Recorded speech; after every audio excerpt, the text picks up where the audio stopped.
नमस्कार दोस्तों, स्वागत है आप सबका हमारे चैनल कंसल्ट एवेन्यू में।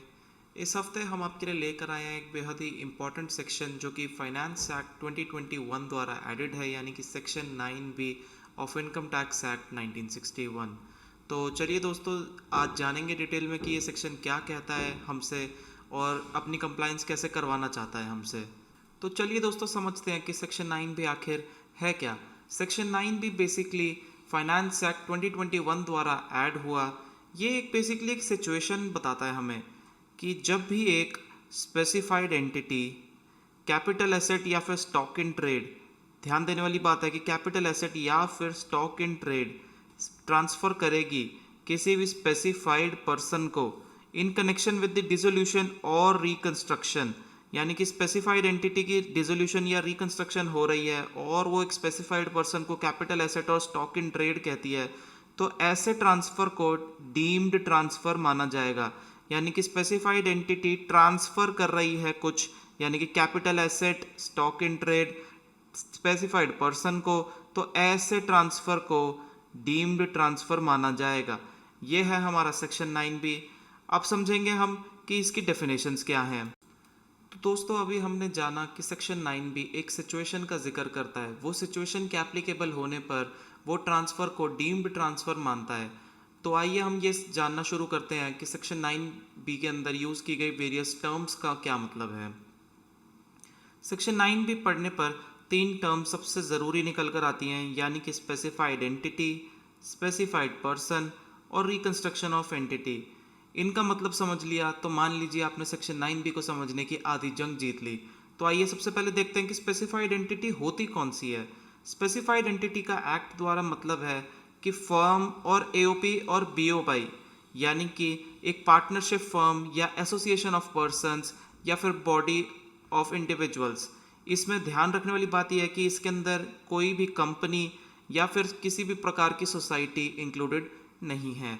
आइए अब समझते हैं कि स्पेसिफाइड पर्सन क्या होता है। स्पेसिफाइड पर्सन यानी कि पार्टनर ऑफ फर्म और एओपी और बीओआई, यानी कि partner of the partnership firm और एसोसिएशन ऑफ पर्संस और बॉडी ऑफ इंडिविजुअल्स। इसके अंदर कोई भी कंपनी इंक्लूडेड नहीं है, तो सी बात है कि कंपनी के डायरेक्टर्स और शेयर होल्डर्स इंक्लूडेड इसके अंदर नहीं होंगे। अब हम जानेंगे कि रिकंस्ट्रक्शन ऑफ एंटिटी क्या होती है। रिकॉन्स्टिट्यूशन ऑफ एंटिटी उस सिचुएशन को कहा जाएगा जब कोई भी पार्टनर या partners cease to be partners, यानी कि कोई भी पार्टनर या पार्टनर हमारी फर्म छोड़कर चला जाए, या फिर कोई भी पार्टनर या पार्टनर्स ऐड किए जाएं। लेकिन ध्यान रखने वाली बात इस सिचुएशन में ये है कि कोई भी एक या उससे ज़्यादा पुराने पार्टनर्स जो हैं एडमिशन के बाद भी फर्म में कंटिन्यू करें। और तीसरी सिचुएशन जिसे कि रिकंस्टिट्यूशन ऑफ एंटिटी कहा जाता है, वो ये है कि all partners continue with a change in their shares, यानी कि आपकी जो प्रॉफिट शेयरिंग रेशो है उसे चेंज करके आप सारे पार्टनर्स ही कंटिन्यू कर सकते हैं। आइए दोस्तों, अब हम समझने की कोशिश करते हैं कि सेक्शन 9B के आने से क्या क्या चेंजेस हुए हैं और उससे हमारी जेब पर क्या असर पड़ने वाला है, यानी कि consequences of addition of section 9B। तो जैसा कि अभी मैंने बताया कि सेक्शन 9B एक सिचुएशन का जिक्र करता है, यानी कि जब भी कोई स्पेसिफाइड एंटिटी ट्रांसफर करेगी कैपिटल एसेट या फिर stock in trade to a specified person in connection with dissolution और इट्स रिकंस्ट्रक्शन। इन तीनों डेफिनेशंस को अभी अभी हम समझ कर आए हैं। तो जब भी ऐसा कोई ट्रांसफ़र होगा तो उसे इन स्पेसिफाइड एंटिटी की इनकम मान लिया जाएगा। जी हाँ, उसे स्पेसिफाइड एंटिटी की इनकम मान लिया जाएगा जो कि उस साल में टैक्सेबल होगी जिस साल में ट्रांसफ़र हुआ है।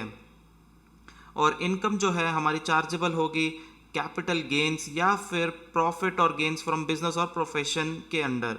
यानी कि अगर हमने कैपिटल एसेट ट्रांसफ़र किया है तो वो टैक्सेबल होगी कैपिटल गेन्स के अंडर, और अगर हमने स्टॉक इन ट्रेड ट्रांसफ़र किया है तो वो टैक्सेबल होगी प्रॉफिट और गेन्स फ्रॉम बिजनेस और प्रोफेशन के अंडर। आइए दोस्तों, समझते हैं कि सेक्शन 9B के एप्लीकेबल होने से जो हमारी टैक्सेबल इनकम में इजाफा हो रहा है वो आखिर कैलकुलेट कैसे किया जाएगा। सेक्शन 9B एक बेसिकली एक सिचुएशन का जिक्र करता है जिस सिचुएशन के एप्लीकेबल होने पर ट्रांसफ़र को डीम्ड ट्रांसफ़र मान लिया जाता है और उसके तहत इनकम कैलकुलेट करती है। तो जब भी कोई ट्रांसफ़र होता है तो दोस्तों वो जाहिर सी बात है कि एक कंसिडरेशन के लिए होता है। तो सबसे पहले हमें चाहिए वैल्यू ऑफ कंसिडरेशन। तो आइए दोस्तों देखते हैं कि वो कंसिडरेशन आखिर है क्या। तो यानी कि अगर हमने कैपिटल एसेट या जो स्टॉक इन ट्रेड है जो भी ट्रांसफर किया है उसकी fair market value on the date of transfer हमारी कंसिडरेशन मान ली जाएगी। उसमें से हमें माइनस करने अपने transfer expenses, direct transfer expenses यानी कि जो भी ब्रोकरेज हो सकती है या फिर और कोई ड्यूटीज हो सकती हैं या फिर कोई भी अन्य ट्रांसफर एक्सपेंसेस जो कि ट्रांसफर से डायरेक्टली लिंक्ड होने चाहिए, वो माइनस करना है। और फिर हमें माइनस करना है cost of acquisition of asset, जो भी हमने एसेट को एक्वायर करने के लिए पैसे खर्चे हैं उसे माइनस करेंगे। तो इन दोनों को माइनस करने के बाद कंसिडरेशन में से हमें जो फाइनल वैल्यू मिलेगी वो हमारी ट्रांसफर से इनकम मान ली जाएगी सेक्शन 9B के तहत। तो दोस्तों आपने कैलकुलेट कर ली है अपनी income from applicability of section 9B। तो आइए अब ये जानते हैं कि उसका आपकी किताबों पर क्या इफेक्ट पड़ेगा, यानी कि book effect of deemed transfer. तो सबसे पहले आपको जैसा कि मैंने अभी अभी सिखाया total income from deemed transfer calculate करना है, जैसा कि पिछली स्लाइड में मैंने समझाया। उसके बाद आपको क्या करना है, जाहिर सी बात है कि जब आपने इनकम निकाल ली है तो आपको उस पर टैक्स पेबल निकाल लेना है, यानी कि आपको टोटल टैक्स पेबल निकालना है जो कि इस ट्रांसफर के एप्लीकेबल है और उसे माइनस कर देना है टोटल इनकम में से। और फिर उस नेट फिगर का यानी कि जो आपकी इनकम टैक्स पे करने के बाद बच जाती है उसे आपने कैपिटल में डिस्ट्रीब्यूट कर देना है उन सभी पार्टनर्स की जो कि स्पेसिफाइड चेंज से पहले एग्जिस्ट करते थे। यानी कि अगर आपकी कोई भी एंटिटी जो है डिसोल्यूशन या रिकंस्ट्रक्शन में ऐसा कोई ट्रांसफर कर रही है तो ऐसा डिसोल्यूशन या रिकंस्ट्रक्शन होने से पहले जितने भी पार्टनर्स थे उन सभी पार्टनर्स के बीच इस इनकम को बांटा जाएगा। तो दोस्तों अभी अभी हमने सेक्शन 9 भी समझा, अब हम समझेंगे सेक्शन 9 भी से मिलता जुलता और बेहद ही क्लोजली जुड़ा हुआ एक और सेक्शन यानी कि सेक्शन 45(4). तो आइए दोस्तों फटाफट से समझते हैं कि सेक्शन 45(4) आखिर कहता क्या है। सेक्शन 45(4) बेसिकली बात करता है फिर से एक स्पेसिफाइड एंटिटी की जो कि रिकॉन्स्टिट्यूशन या रिकंस्ट्रक्शन अंडरगो कर रही हो और वो स्पेसिफाइड पर्सन को दे पैसे या कैपिटल एसेट या फिर बोथ। तो जब उसे जो गेन होगा ऐसे इस ट्रांसफर से उसे जो गेन होगा उसे चार्जेबल मान लिया जाएगा कैपिटल गेन्स के अंडर, जिस साल में ट्रांसफर हुआ उस साल में, और उसे इनकम माना जाएगा स्पेसिफाइड एंटिटी की। यानी कि दोबारा से समझते हैं, जब भी एक स्पेसिफाइड एंटिटी स्पेसिफाइड पर्सन को पैसे या कैपिटल एसेट या फिर दोनों देती है रिकॉन्स्टिट्यूशन पे, तो जो भी उस पर्सन को गेन होगा यानी कि उस पर्सन का जितना ड्यू था उससे ज़्यादा अगर उसे मिल रहा है तो उसे गेन हो रहा है, तो वो गेन जो है हमारा स्पेसिफाइड एंटिटी की इनकम मान लिया जाएगा under the head capital gains. जिस साल में उसे ऐसा ट्रांसफर हुआ है उस साल में, और स्पेसिफाइड एंटिटी की इनकम को माना जाएगा, इसे ध्यान रखें कि इसे इनकम माना जाएगा स्पेसिफाइड एंटिटी की। तो स्पेसिफाइड एंटिटी, स्पेसिफाइड पर्सन और रिकंस्ट्रक्शन की जो हमारी डेफिनेशंस हैं वो सेक्शन 9 भी जैसी ही सेम रहेंगी, तो उन्हें दोबारा रिपीट करने की ज़रूरत नहीं है। आइए दोस्तों अब हम समझेंगे कि बेसिकली सेक्शन 45(4) के एप्लीकेबल होने पर उसके अंडर इनकम कैलकुलेट कैसे की जाएगी।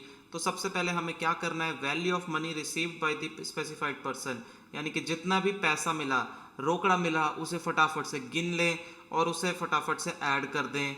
और फिर हमें कैपिटल एसेट जो भी हमें मिल रहा है उसकी फेयर मार्केट को वैल्यू को ले लेना है और उसे भी ऐड कर देना चाहिए।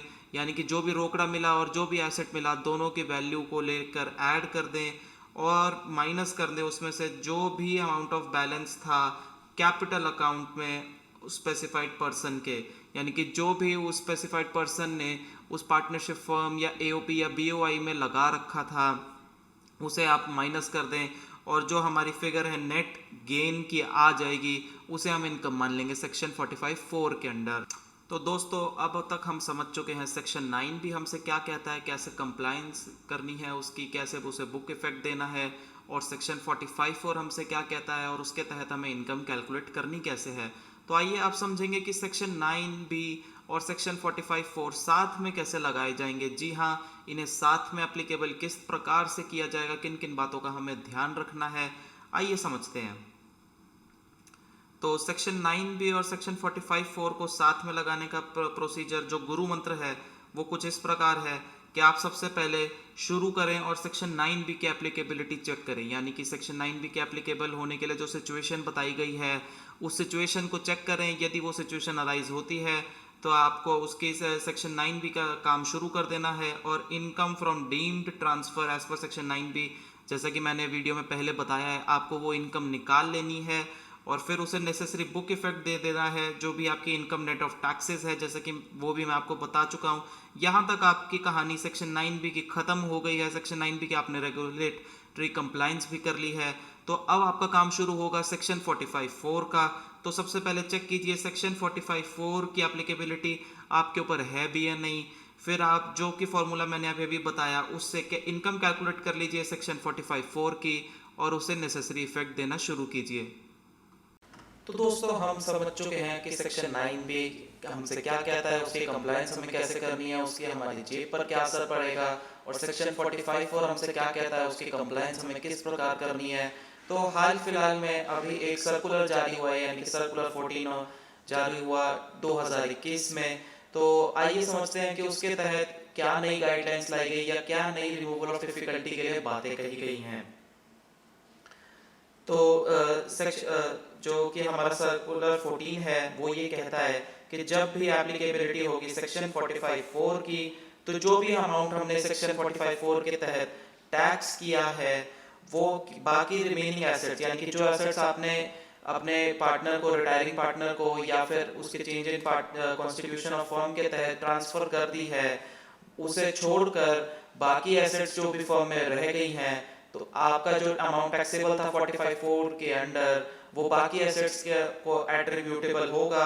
तो रिमूवल ऑफ डिफिकल्टी के लिए रूल 8AB को अमेंड कर दिया गया है और इसके अंदर कैपिटल एसेट्स के साथ साथ वो वाली कैपिटल एसेट्स भी इंक्लूड कर ली गई हैं जो कि एक ब्लॉक ऑफ एसेट्स का पार्ट थी, यानी कि आपके रोजमर्रा के एसेट्स जो कि एक पार्ट ऑफ ब्लॉक थी आपकी इनकम टैक्स एक्ट के तहत। अब उन एसेट्स को भी इंट्रोड्यूस कर लिया गया है इस रूल 8AB के तहत, और वैल्यू जो एट्रीब्यूटेबल होगी वो आपके ब्लॉक ऑफ एसेट्स को भी एट्रीब्यूटेबल होगी।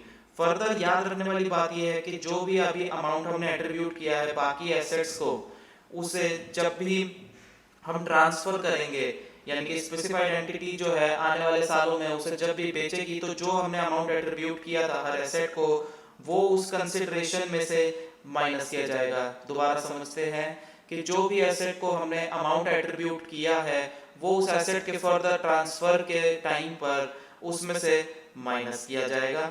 इसमें सबसे ज्यादा ध्यान रखने वाली बात है वो ये है कि जो भी एसेट्स हमारे ब्लॉक ऑफ एसेट का पार्ट थे और उनको कुछ अमाउंट एट्रीब्यूट किया जा रहा है, तो जब भी वो एसेट्स फर्दर ट्रांसफर होंगे तो उनकी कंसिडरेशन में से माइनस होने वाला अमाउंट जो है नेट ऑफ डेप्रिसिएशन होना चाहिए। यानी कि मान लीजिए कुछ सालों बाद आपने वो ब्लॉक ऑफ एसेट्स वाला एसेट ट्रांसफर किया है, तो उसमें जो आपने एक्चुअली अमाउंट डाला था उस पे से पहले बचे हुए टाइम का आप डेप्रिसिएशन निकालेंगे और उसके बाद ही उसे आप माइनस करेंगे उसकी कंसिडरेशन में से। बहुत बहुत धन्यवाद आपका। तो ये था आपके लिए सेक्शन 45(4) और रूल 9B का कंप्लायंस, जो कि सीए तुषार जैन ने आपको बहुत ही अच्छी तरह से समझाया है। मैं अपने व्यूअर्स के लिए इसी सेक्शन के कंप्लायंसेस को एक एग्जांपल के द्वारा समझना चाहूँगा, ताकि हमारे व्यूअर्स इसकी बेटर अंडरस्टैंडिंग पा सकें। तो इसमें एक एग्जांपल लेते हैं जिसके फैक्ट्स मैं आपको बताता हूँ और अकॉर्डिंगली आप उसका सॉल्यूशन या कंप्लायंसेस हमारे दर्शकों के लिए एक बार दोहरा देंगे तो उनको बेटर अंडरस्टैंडिंग हो जाएगी। तो एक एग्जांपल हमने लिखा है, उसका फैक्ट ये है कि 3 पार्टनर हैं ABC, जो कि इक्वली प्रॉफिट शेयर करते हैं in a firm ABC and company. As on date उनका तीनों का ABC का कैपिटल बैलेंस 10 लाख ईच है। पॉइंट नंबर 3, फर्म के पास 2 लैंड्स हैं, land S and land T। उन दोनों ही लैंड की वैल्यू 10 लाख है और वो दोनों ही लैंड उन्होंने 2002 में परचेज़ की थी। अब आज की डेट में पार्टनर A फर्म को छोड़ना चाहता है और उसके जाने पर फर्म उसको लैंड S दे रही है, जिसकी फेयर मार्केट वैल्यू आज की डेट में 20 लाख है, और उस लैंड के अलावा वो उसको 10 लाख रुपए भी दे रही है, जो कि उसका टोटल हिसाब किताब रहेगा, टोटल कैपिटल बैलेंस रहेगा एज ऑन डेट। तो इस केस में आप एक बार बताइए कि हम इन सेक्शन 45(4) और रूल 9B का कंप्लायंस किस तरह से किया जाए। ठीक है सर, तो आपके क्वेश्चन में दी गई फिगर्स और फैक्ट्स को मैंने नोट कर लिया है। तो शुरू करते हैं सर इसका आंसर। तो सबसे पहले मैं आपको समझाना चाहूँगा सेक्शन 9B की तरफ। तो सॉल्यूशन कुछ इस प्रकार है। तो जैसा कि हम देख पा रहे हैं, हमारी एंटिटी एक फर्म है और कैपिटल एसेट ट्रांसफ़र किया जा रहा है किसी भी पार्टनर को फॉर रिकंस्ट्रक्शन ऑफ फर्म। तो यानी कि एक specified entity specified asset transfer कर रही है स्पेसिफाइड पर्सन को। तो हमारी सेक्शन 9B के अंदर दी गई डेफिनेशंस सभी यहाँ पे कारगर हैं। तो हमें निकालना होगा सबसे पहले गेन अंडर सेक्शन 9B। तो हम उसके लिए शुरू करते हैं। तो fair market value of land जो हमारी ट्रांसफ़र हो रही है वो है ₹20 लाख। उसमें से हमारे ट्रांसफ़र एक्सपेंसेस जो हैं वो 0 हैं। उसमें से हम माइनस करेंगे indexed cost of land S, क्योंकि लैंड जो है 2002 में खरीदी गई थी। तो इंडेक्स्ड कॉस्ट ऑफ लैंड हमारी लगभग हम अज्यूम कर लेते हैं 11.75 लाख रुपए है। तो कैपिटल गेन जो हमारी फर्म को हुआ है सेक्शन 9B के तहत वो है ₹8.25 लाख। उसमें से हम माइनस कर देंगे लॉन्ग टर्म कैपिटल गेन पर लगने वाला 20% टैक्स, जो कि हमारा लगभग आता है 1.65 लाख। तो net capital gain after tax जो फर्म को होगा वो होगा ₹6.6 लाख रुपीज़। अब कैपिटल बैलेंसेस जो हैं A, B और C के सभी ₹2.2 लाख रुपीज़ से बढ़ जाएंगे और हो जाएंगे ₹12.2 लाख ईच। यही नहीं, अब हमारा केस जो है सेक्शन 45(4) की तरफ अग्रसर होगा और हमें समझना होगा कि सेक्शन 45(4) हमसे क्या कहता है और उसकी कंप्लायंस किस प्रकार होगी। तो सर ध्यान देंगे तो हमें ये देखना है कि फिर से स्पेसिफाइड पर्सन को स्पेसिफाइड एसेट दिया जा रहा है, यानी कि कैश भी दिया जा रहा है 10 लाख रुपीज़ और लैंड भी दी जा रही है जिसकी फेयर मार्केट वैल्यू है 20 लाख रुपीज़। तो हमें ये चेक करना है कि उनका जो कैपिटल बैलेंस है क्या वो इससे अधिक है या क्या वो इससे कम है। तो टोटल अमाउंट जो रिसीव हुआ है A को वो होगा हमारा ₹30 लाख। उसमें से हम माइनस कर देंगे कैपिटल बैलेंस ऑफ A, जो कि अभी हमने पिछले स्टेप में कैलकुलेट किया था, यानी कि ₹12.2 लाख रुपीज़। तो टोटल कैपिटल गेन जो फर्म को हुआ है एज पर सेक्शन 45(4) वो हो गया ₹17.8 लाख रुपीज़ और उस पर टैक्स पेबल होगा लॉन्ग टर्म कैपिटल गेन 20% का, यानी कि ₹3.56 लाख। तो सर ये था हमारा सोल्यूशन सेक्शन 9B और सेक्शन 45(4) को ध्यान में रखते हुए। मैं उम्मीद करता हूँ कि हमारे व्यूअर्स को इससे लाभ होगा और कंप्लायंस करने में बेहद आसानी होगी। धन्यवाद आपका। तो आपने बहुत ही अच्छी तरह एग्जाम्पल के साथ हमें ये सेक्शन एक्सप्लेन करे और आशा करते हैं कि इस एग्जाम्पल की वजह से ये सेक्शन और भी ज़्यादा क्रिस्टल क्लियर हो गए होंगे। ये एग्जाम्पल और ये सेक्शन सुनने के बाद मेरे मन में कुछ डाउट्स आए हैं जो मैं आपसे क्लैरिफाई करना चाहूँगा। सबसे पहले मेरे को ये बताइए कि जैसे कि इसकी फेयर मार्केट वैल्यू जो लैंड S है, इसकी फेयर मार्केट वैल्यू 20 लाख रुपए निकाली गई है। तो जब ये S लैंड पार्टनर A को ट्रांसफ़र हो जाएगी तो पार्टनर A के हैंड में इसकी कॉस्ट ऑफ एक्विजिशन क्या मानी जाएगी? सर जैसा कि आपने मुझसे सवाल किया उसी में जवाब आपका छुपा हुआ था। तो जो भी पार्टनर A को एसेट ट्रांसफ़र हो रहा है उसकी कॉस्ट ऑफ एक्विजिशन उसकी fair market value as on date of transfer मानी जाएगी। यानी कि जैसे एग्जांपल में था लैंड S की फेयर मार्केट वैल्यू जो है 20 लाख रुपए थी, तो कॉस्ट ऑफ एक्विजिशन A के हाथों में ₹20 लाख ही मानी जाएगी। ठीक है, थैंक यू सर। एक और क्वेश्चन दिमाग में आता है कि जैसे हमने देखा कि इस एग्जांपल में जो लैंड का प्रॉफिट और लॉस हुआ वो सब कंसीडर करने के बाद A का कैपिटल बैलेंस 12.2 लाख बन रहा था और हमने उसको 12.2 के बदले 30 लाख ट्रांसफ़र करे। सपोज़ अगर फर्म उसको 12.2 के बदले 10 लाख ट्रांसफ़र करती या 8 लाख ट्रांसफ़र करती, तो क्या उस केस में 45(4) की एप्लीकेबिलिटी रहेगी, ऐसे ही रहेगी या कुछ और ट्रीटमेंट रहेगा? सर उस केस के अंदर सेक्शन 45(4) एप्लीकेबल होगा ही नहीं। जब भी हमारे जो एसेट्स और कैश जो भी पार्टनर को दिया जा रहा है रिकंस्ट्रक्शन के ऊपर, यदि वो उसके capital balance as on date से कम रहेंगे तो सेक्शन 45(4) उस केस में एप्लीकेबल होगा ही नहीं। ठीक है। और आपने इस एग्जांपल में जैसे हमने लिया था कि जो इसको ट्रांसफ़र हुई S लैंड पार्टनर A को, तो उस समय जो उस तारीख में उसकी फेयर मार्केट वैल्यू थी वो 20 लाख थी। तो ये फेयर मार्केट वैल्यू 20 लाख है, ये कौन डिसाइड करेगा? हम कैसे फेयर मार्केट वैल्यू निकाल पाएंगे एक एसेट की? सर किसी भी एसेट की फेयर मार्केट वैल्यू कैलकुलेट करने के लिए आपको एक रजिस्टर्ड वैल्यूअर के पास जाना होगा। रजिस्टर्ड वैल्यू विभिन्न फैक्टर्स को यूज़ करके उसकी फेयर मार्केट वैल्यू कैलकुलेट करके आपको बता देंगे किसी भी गिवन डेट पर। जैसे कि अगर वो लैंड है तो उसका सर्कल रेट या फिर उसके आसपास की लैंड्स के मार्केट वैल्यू के हिसाब से कैलकुलेट करके आपको वो एक फेयर मार्केट वैल्यू की फिगर बता देंगे। ठीक है सर, थैंक यू। एक आखिरी सवाल मेरे मन में ये आया है कि जब हमने long term capital gain calculate करा है लैंड एस का, तो हमने उसकी फेयर मार्केट वैल्यू ली माइनस उसमें से इंडेक्सेशन करके कॉस्ट एक्विजिशन माइनस करके हमने उसका टैक्स निकाला। तो क्या अगर बाई चांस कंपनी कोई और लैंड खरीदती है तो क्या उसमें जो सेक्शन 54 की एग्जम्पशन कैपिटल गेन में मिलती है तो क्या वो हमको एज इट इज मिलेगी या फिर इस केस में वो हमको नहीं मिलेगी? सर सेक्शन 9 भी अगर आप ध्यान से पढ़ेंगे तो वो एक सिचुएशन का जिक्र करता है और इस सिचुएशन को उसने डीम्ड ट्रांसफ़र का नाम दिया है। तो डीम्ड ट्रांसफ़र हो जाने से उस पर कैपिटल गेन के सभी प्रोविजंस अट्रैक्ट हो जाते हैं। तो टिल फर्दर क्लैरिफिकेशन हमारे पास नहीं है, तो हम ये मानकर चलेंगे कि सिंस वो ट्रांसफ़र अब एक डीम्ड ट्रांसफ़र है तो इसीलिए उस पर कैपिटल गेन के सभी प्रोविजंस एप्लीकेबल हो जाएंगे। तो इसीलिए विभिन्न जो डिडक्शंस अवेलेबल है सेक्शन 54 के तहत वो सब भी आपको एप्लीकेबल होंगी और आपको निश्चित तौर पर मिलनी चाहिए। Thank you so much. आपने बहुत ही अच्छे तरीके से ये दोनों सेक्शंस और रूल समझाए हैं और एग्जांपल के ज़रिए इसमें और क्लैरिटी आ गई होगी। सो आशा करते हैं ये दोनों सेक्शन आपको अच्छे से समझ में आए होंगे और इन फ्यूचर आप इसका कंप्लायंस ठीक से कर पाएंगे। बहुत बहुत धन्यवाद। धन्यवाद।